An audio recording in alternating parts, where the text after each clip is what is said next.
My stepsister tried to ruin my wedding by deliberately planning hers on the same day and destroying my wedding dress by making holes in it.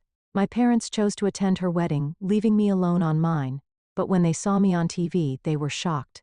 They rushed to my house but were left speechless, because my wedding day was supposed to be one of the happiest moments of my life, but my sister Helen had other plans. When I first told my family about my wedding date, Helen acted like she didn't mind. With a casual smile, she said, "Oh, you're having a small, simple wedding anyway, right?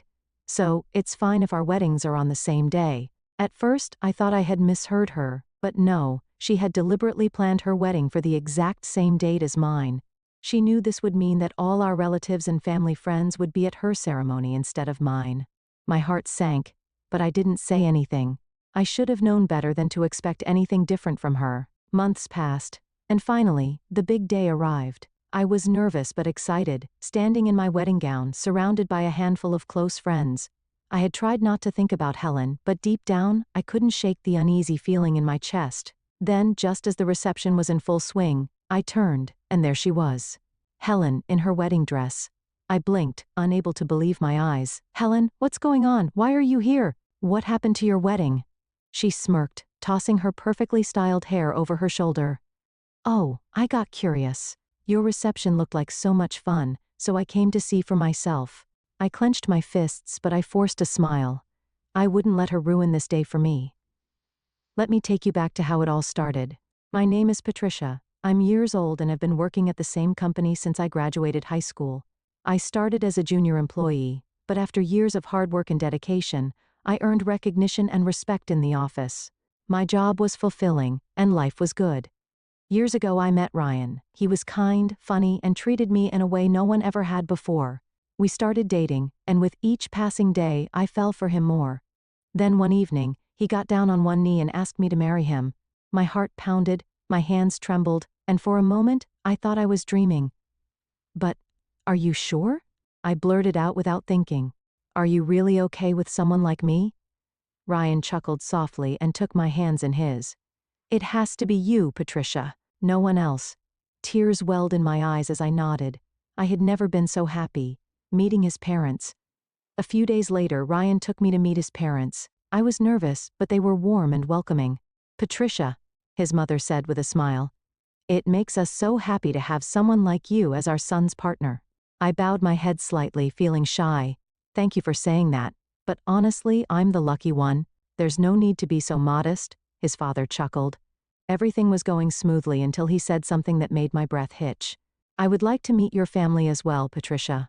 It's important that both families get to know each other." My stomach twisted. "Oh, why yes, of course," I said quickly. Ryan squeezed my hand. "Patricia, if you're uncomfortable, we don't have to rush things." I forced a smile. "I'll be fine, Ryan." But the truth was, I wasn't fine. My family didn't love me. I had a reason for feeling uneasy about introducing Ryan to my family. Unlike Ryan's parents, who were kind and accepting, my own family had never treated me that way. My older sister Helen was breathtakingly beautiful. Even as a child, she had been admired by everyone. She worked as a child model, and in high school she became a well-known reader model. My parents doted on her, praised her, and showered her with attention. And me? I was the quiet, ordinary daughter, the one no one paid attention to. The one who was always in Helen's shadow. No matter what I did, I could never be good enough in their eyes. That's why, deep down, I knew my wedding wouldn't be a priority for them. And when Helen chose to get married on the same day, she proved it once again. But no matter what she did, I wasn't going to let her take this moment away from me, a childhood of neglect. Growing up, I learned one painful truth. I would never be as important as my sister Helen. She was beautiful, charming, and adored by everyone, especially our parents. Meanwhile, I was the forgotten child, the one they barely paid attention to. Since I wasn't as cute as Helen, my parents didn't see the point in spending money on me. Love and affection were things I could only watch from a distance but never experience for myself. Helen was showered with praise, forgiven for every mistake, and given anything she desired. But for me, there was nothing. If I dared to ask for something I wanted, I was scolded for being selfish. When I expressed interest in activities like music or art, I was told they were a waste of time and money. It wasn't long before I stopped asking for anything at all. While Helen had the best of everything, I had only hand-me-downs, Her old clothes, her worn-out school supplies, even toys she no longer cared about. My mother cooked meals with love, but only Helen's favorite foods ever made it to the table. If I didn't like something, I had to eat it anyway. The worst part was my birthday. You would think that at least on that one day, I would be treated with a little bit of warmth. But no. Every year, my sister received a gift on my birthday, and it was always bigger, more expensive, and more thoughtful than whatever small present I was given. It felt like a cruel joke, like a reminder that even on my special day, Helen was more important. My parents often sighed and said, "Why can't you be cute like Helen?" Their words stung. No matter how much I wanted their love, I would never be enough. Betrayal by my sister. Helen wasn't just our parents' favorite, she knew it. And because of that, she treated me however she pleased. As a child, she would take things from me just because she could. If I protested, she'd smirk and remind me that Mom and Dad would always take her side. And she was right. If I ever argued with her, our parents would scold me, not her. By the time we reached middle school, her cruelty had escalated. There was a boy I secretly liked, someone I never even had the courage to talk to. But somehow, Helen found out. Instead of teasing me like a normal sister might, she did something worse. She approached him herself, acted charming and sweet, and within days, they were dating. She would hold his hand in front of me, giggle as she whispered things in his ear, all while glancing my way as if to say, "Look what I took from you." But that wasn't the worst part. Helen knew my secrets, things I had shared in confidence or things I had hidden deep inside, and she used them against me. Somehow, boys I had never even spoken to knew things about me, embarrassing things. At first I couldn't figure out how, but then I saw Helen laughing with her friends as she told stories about me, throwing out my secrets like they were nothing. I wanted to fight back to defend myself, but I knew it would be useless. If I so much as raised my voice against Helen, our parents would come down on me like a storm. So I learned to endure, a lonely fight for recognition. Because I received no love from my family, I desperately sought validation elsewhere. I turned to my studies, hoping that if I became the best student, my parents would finally notice me. I worked harder than anyone else, staying up late, studying tirelessly, and scoring top marks on every test. One day, after months of effort, I achieved something incredible. I ranked first in my entire grade. My heart swelled with pride, and for the first time in my life, I believed my parents might finally say, "We're proud of you." Excitedly, I ran home to tell them the news. But their reaction crushed me. "Don't stand out in weird ways," my mother said flatly. "It would be embarrassing for Helen if people thought you were better than her." I froze. I had expected indifference, maybe even a half-hearted, "That's nice." But this was worse than anything I could have imagined. That was the moment I realized it didn't matter what I did. I would never be good enough for them. Still, I couldn't bring myself to give up entirely. I loved learning, even if my achievements meant nothing to my family. But I was terrified of being resented even more, so I began intentionally making small mistakes on my tests. I still ranked well, but never too high, just enough to keep my position around 10th place. The dream that was stolen. Eventually, I managed to convince my parents to let me attend the best high school in town. My argument was simple: it was actually cheaper than some of the other public schools. The only reason they agreed was because they thought they were saving money. But when it came time to go to university, I didn't even get the chance to fight. "We've wasted enough money on you," my parents said. "It's time for you to start working and pay us back." My heart shattered. Unlike Helen, who had everything handed to her, I was expected to give up my dreams. My high school was filled with students who were preparing for prestigious universities, but for me, college wasn't even an option. When my teacher noticed I wasn't applying anywhere, he asked me why. I hesitated, but eventually I told him the truth. His expression darkened, his voice filled with sadness as he sighed. "I wish I could help, but it's a family matter. There's nothing I can do." And just like that, my future slipped through my fingers. I had worked so hard, only to be told it was all for nothing. Cutting ties with my family. "I'm really sorry," my teacher said, looking sad. They couldn't change my situation, but just hearing those words made me feel a little better. At least someone cared. But my teacher didn't stop there. They helped me find a job and even arranged an interview for me at the company I still work for today. I was grateful beyond words. When I told my parents that I got a job, I hoped for at least a small sign of happiness from them. Instead, they barely reacted. "Just make sure you bring in money," they said. That was all. No congratulations, no encouragement, just another reminder that to them, I was only useful if I could provide something. I felt disappointed. But instead of letting their coldness bring me down, I made a decision. I would become independent as soon as possible. I saved every penny, lived carefully, and after a few years, I finally moved out on my own. Once I left, I kept my distance from my family.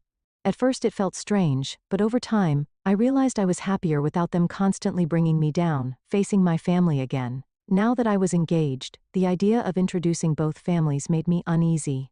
After years of barely speaking to my parents and sister, I wasn't sure how they would react. "It's okay," Ryan reassured me.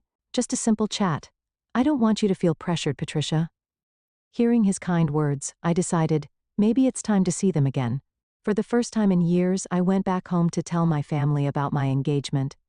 When I told them the news, my mother barely looked up. "So what?" she muttered. I took a deep breath and tried again. "Ryan's family would like to meet you all." Mom groaned. "That sounds like a hassle. We're not free. There's no need for a family meeting." I expected this reaction, but it still hurt. I sighed, knowing I had no choice but to use the only method that ever worked with them. "Well," I said casually, "I was thinking of treating everyone to lunch at that fancy restaurant in town." At that moment, Helen, who had been lazily lying on the sofa, suddenly sat up. "Wait, what? That place has amazing food. I'm going." Asterisk. Hearing this, my parents' attitude changed immediately. "Oh, if Helen wants to go, then we'll go too." Just like that, they agreed to attend the family meeting, not because they cared about me, but because of the expensive meal. The family meeting, the day of the family gathering, finally arrived. Ryan's parents greeted mine politely, but my family barely acknowledged them. They nodded slightly, but it was clear their minds were on something else, the food. While Ryan and his parents remained polite and mature, I could feel the awkwardness growing. I was nervous, afraid my family would embarrass me. As soon as the food arrived, my parents and Helen completely ignored everything else. "Wow, this looks amazing," my father said, eye shining. "It smells incredible," my mother added. Helen too was busy enjoying her meal, paying no attention to Ryan's family. They made no effort to start a real conversation. But the moment Ryan's parents mentioned Helen, everything changed. Their eyes lit up as they started, talking non-stop. "Helen is our pride and joy," my mother gushed. "She was such a beautiful child. Everyone adored her." Helen pretended to be embarrassed. "Oh, stop talking about the past," she said, laughing. But it was obvious she loved the attention. After the meal, my parents and Helen stood up quickly. "All right, we're leaving now," Mom said, without a second thought. And just like that, they left in a hurry, as if they had only come for the free food. I sat there, ashamed and frustrated. Ryan and his parents were stunned. His mother was the first to speak. "It's even worse than I imagined," she said softly. I sighed. "I'm really sorry. I know they were terrible." Ryan reached for my hand. "Patricia, this isn't your fault. In fact, I admire you. You've grown into a wonderful person despite all of this." His mother smiled warmly. "From now on, Patricia, you can think of us as your real parents." Hearing those words, I felt a warmth in my heart that I had never felt before. For the first time in my life, I realized I finally had a real family. I almost cried, but we kept preparing for our wedding. However, I was worried that my family might cause problems if we had a big wedding. So, I talked to my in-laws and suggested a small wedding with only close family. After meeting my family at the introduction event, my in-laws quickly agreed. Then out of nowhere, I got a call from Helen. She had never called me before, so I felt a little uneasy. "Hello, what's up?" I asked. "I've decided to get married too." "Oh, congratulations. I'm planning to introduce my fiancé. Come to our parents' house next Friday." Before I could say anything, Helen hung up. I had already planned a date with my fiancé that day. When I told him, he said, "It's okay. We can go after the meeting." So, I decided to go quickly, meet them, and leave. When I saw Helen's fiancé at my parents' house, I disliked him immediately. "Wow. Helen was right. You really are plain." "And just a high school graduate," he said. I was shocked. This was the first time we met, yet he spoke to me like that. I had graduated from a well-known university and worked at a famous IT company, but he looked down on me just because I wasn't from an elite background like him. "He has no connection with an ordinary and useless person like you," he added. I couldn't stand being there anymore. I picked up my things and said, "I'm leaving now." Helen suddenly called out, "Wait, we're not done talking yet." "What else?" I asked. She smirked and said, "Our weddings ended up on the same day." "What? But since you're having a small wedding, it doesn't matter, right? You said it would only be for close family." "Wait a minute. That's true, but what about our parents and relatives?" "They will all be at my wedding," she said with a grin. "You'll have a sad little wedding with none of your family there." Helen had planned her wedding on the same day as mine on purpose, just to mock me. She was truly awful, and my parents had agreed with her. I had enough. That was the moment I decided to cut ties with my family completely. When I told Ryan about it, he was shocked. Then, he had an idea. "If your family won't come, why not invite lots of other people instead? There are still 3 months before the wedding. Even if we change the date, your parents won't come, and Helen just wants to make you feel small. Don't let her win," he said. His words made sense, and I felt determined to move forward without my toxic family. I suddenly remembered something about Ryan's father. "By the way, wasn't your father?" 3 months passed and finally, our wedding day arrived. Many people attended, including our friends, co-workers, and Ryan's relatives. At the start of the ceremony, we let everyone know that my family wasn't there. Everyone supported us and told me not to let my sister or parents bring me down. Because of their kindness, the wedding had a warm and happy atmosphere. After the wedding, the reception began, and the host was full of energy since so many people had come. Our friends performed, and thanks to some connections, a professional musician played, making it an amazing celebration. Then, out of the corner of my eye, I saw my parents, Helen and her husband, walk in. I quickly went toward them. They looked shocked as they watched the lively reception. When they saw me coming, they also walked toward me. "What is this?" Helen asked, confused. "What happened to your wedding? Were you curious because our reception is so much fun?" I said with a little smirk. Helen's face turned red with anger. "What do you mean? Were you supposed to have a small ceremony with only families?" Actually, this wedding venue was a very popular and expensive place, which is why Helen had chosen the same venue as us, probably to mock me. "Why are there so many people at your reception?" she asked, looking around. "Well, our friends, co-workers, and my father-in-law's company employees are here," I explained. Helen's fiancé suddenly turned pale. "Wait. What? The groom's father's company employees?" Then, he looked around in shock. "No way. Why are all the people I invited from the company here?" Helen and her husband stood there, stunned. It turned out that the company employees who were originally supposed to attend Helen's wedding chose to come to ours instead. Because they actually worked for my father-in-law's company. "You mean your father-in-law's employees?" Helen's fiancé asked in disbelief. "Yes," I replied. "He'd just arrived." At that moment, Helen's fiancé's face froze. "The president. Why is he here?" "Well," my father-in-law said, stepping forward. "It would be strange if a father didn't attend a son's wedding, though it seems like some parents here have a different way of thinking." He glanced at my parents, who looked embarrassed. Then he turned to Helen's fiancé and said, "I heard you deliberately planned your wedding on the same day as my son's. What was your reason?" Helen's fiancé immediately tried to shift the blame. "I had no idea it was your son's wedding. Besides, it wasn't my idea, it was my wife's." She said she wanted to humiliate her own sister. Helen's eyes widened in shock. "What? Why are you blaming everything on me? You also said it was fun to put down someone from a lowly high school background. You idiot, stop talking." "Not in front of the president," her husband snapped. "It's your fault for blaming me first," Helen shouted back. Right in front of us, Helen and her fiancé started arguing like children. My father-in-law finally lost his patience. "Enough already. This is Patricia and my son's important reception." Helen's fiancé panicked and ran out as if escaping. Helen, still in her wedding dress, hurried after him. And just like that, they disappeared from our wedding. "We have always thought highly of you. Since we're already here, maybe we'll stay for the reception." Helen's wedding reception had many empty seats because all of the groom's work colleagues had canceled to attend ours. Naturally, Helen was upset, and even her friends and the groom's friends laughed at her, making her the center of the jokes. My parents, who were always so proud, looked embarrassed and angry. It seemed like their frustration made them want to mock our wedding instead. "We always knew Patricia was more reliable," they suddenly said. Hearing my parents praise me out of nowhere gave me chills.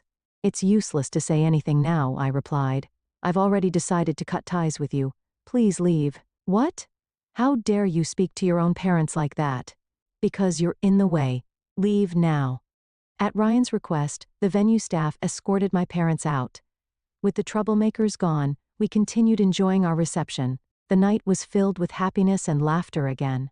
Afterward, Helen and her fiancé broke off their engagement. After being humiliated at their wedding, their relationship fell apart.